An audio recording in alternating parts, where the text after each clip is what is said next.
Y estas son las mañanitas que le cantaban al putillo, rey David.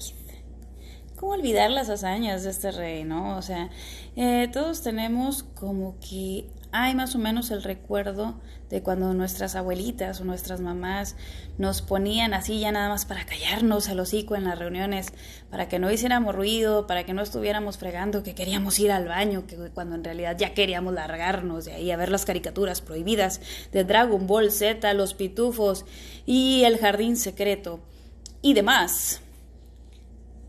Que nuestras mamás lo que hacían era darnos el bendito libro de mis historias bíblicas, creo que así se llamaba, o mis primeras historias bíblicas, era uno amarillo, pasta dura. Si se te caía en un dedito del pie te dolía un huevo. Para los que tienen, claro está. Pero bueno, veíamos en las lecciones cómo estaba un joven de cabello rojizo, un poco flaco, rubicundo como dice la Biblia, que estaba agarrando unas piedras de la tierra, redondas, muy lisas, y las estaba acomodando en su onda para pelear contra Goliat, un campeón. Y bueno, pues esto fue un polvo para David porque pues dijo, a mí me vale una riata que tú traigas 3 metros de altura, yo vengo en el nombre del más fregón, yo vengo en el nombre de Dios. Y pues sabemos el desenlace de esta historia, súper convincente, súper realista, que viene en la Biblia. Sabemos que este rey David pues le dio piso al Goliat, al gigante, a uno de los últimos gigantes, que qué raro que hubiera gigantes si supuestamente en el diluvio universal todo, excepto la familia de Noé y Noé mismo, fueron los únicos que sobrevivieron a este diluvio universal, a esta catástrofe. ¿Por qué había un gigante? Bueno, es muy raro porque la Biblia jamás se contradice y es la palabra de Dios y por eso debemos vivir conforme a lo que dice este libro, que pues no tiene nada que ver con la actualidad, con los problemas que pasan con la gente, pero tenemos que seguir poniéndonos un trapito en la cabeza para las mujeres representar la sumisión y también el respeto que le tenemos a los varones en la congregación.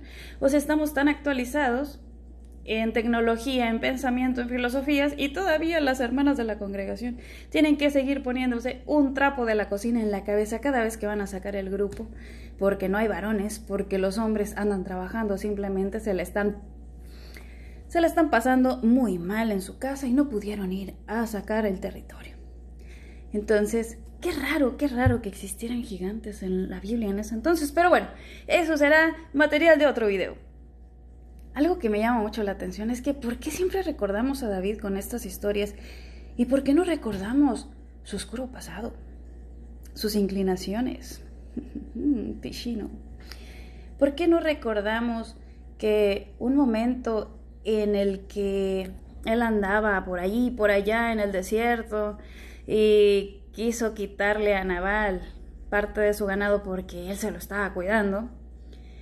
Se enojó tanto porque le dijo que no, que le dijo, te voy a dar cuello, cabrón, te voy a dar cuello, hasta aquí llegaste, papá, hasta aquí llegaste. Ojalá hayas tenido muchos hijos porque hasta aquí llegó tu sangre. No, eso jamás pasó. Eso es lo que dicen, ¿verdad? ¿Quién sabe? Eso jamás pasó cuando en la atalaya te hablan de la valentía del rey David y de su fidelidad también. ¿Por qué? O sea, ¿por qué excluyen en los relatos no bíblicos, porque la Biblia sí lo dice, pero por qué en la atalaya, en los libros, cuando hablan del rey David, siempre lo ponen como un rey noble? ¿Por qué siempre ponen esta imagen de este joven pastor que un día, viendo que estaban sus ovejitas, que estaban en peligro, estaba un oso, que él mata al oso y va y rescata a su ovejita? O sea, ¿por qué nos ponen esta imagen de un pastor tan bueno cuando en realidad era un robaesposas? O sea, este tipo le encantaba lo ajeno, Primero le roba a la esposa a Nabal, o sea, de alguna forma dijo, yo le voy a dar cuello. No se dio como él quería, pero pues Dios, papito Dios, interviene por él y le dice, ¿sabes qué? tú no te ensucias las manos, yo le trueno el trompo. Y un día cae de tanto coraje que lo había hecho pasar el rey David porque su esposa al final le dio las ovejas que él quería sin su consentimiento. Ahí no respetó, o sea, la sumisión que debía de mantener como esposa de Nabal.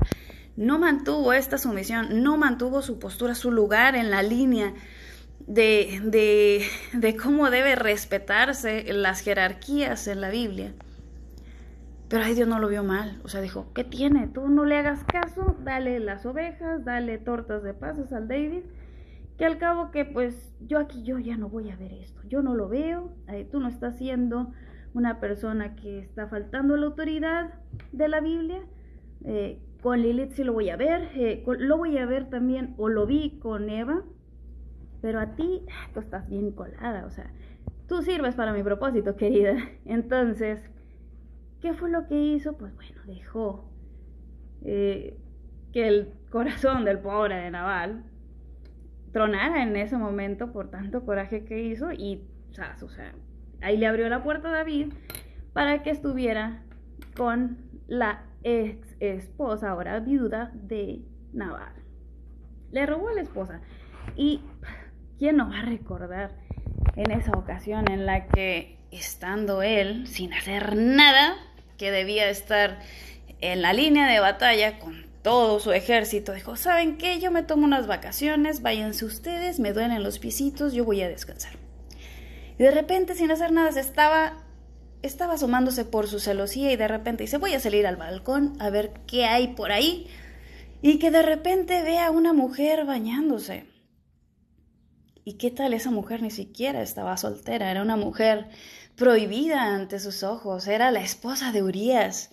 Unitita, ni siquiera era israelita, era un prosélito. Estas personas prosélitas eran las que se convertían por convicción, no por obligación.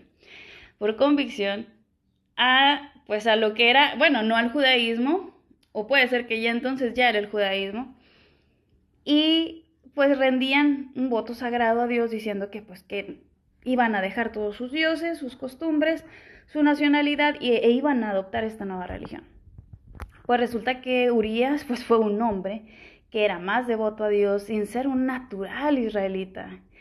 Y David hizo sus artimañas, hizo de todo por conseguir a esta mujer y la tuvo. Pero cuando la dejó bien embarazada, quiso encasquetarle el chamaco al pobre de Urías y no se quiso hacer responsable. O sea, recordemos esto.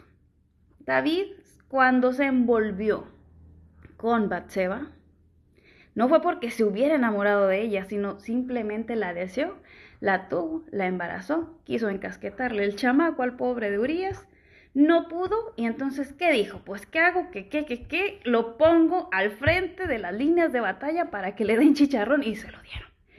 Así que, bueno, es hora de recordar a David tal cual es. Tal cual es, un cobarde que no quería estar en la línea de batalla, que cuando él evadió la línea de batalla, estaba reflexionando de la vida y de los pajaritos y de las mariposas que pasaban por el palacio, y vio a Batseba y se le antojó y la tuvo.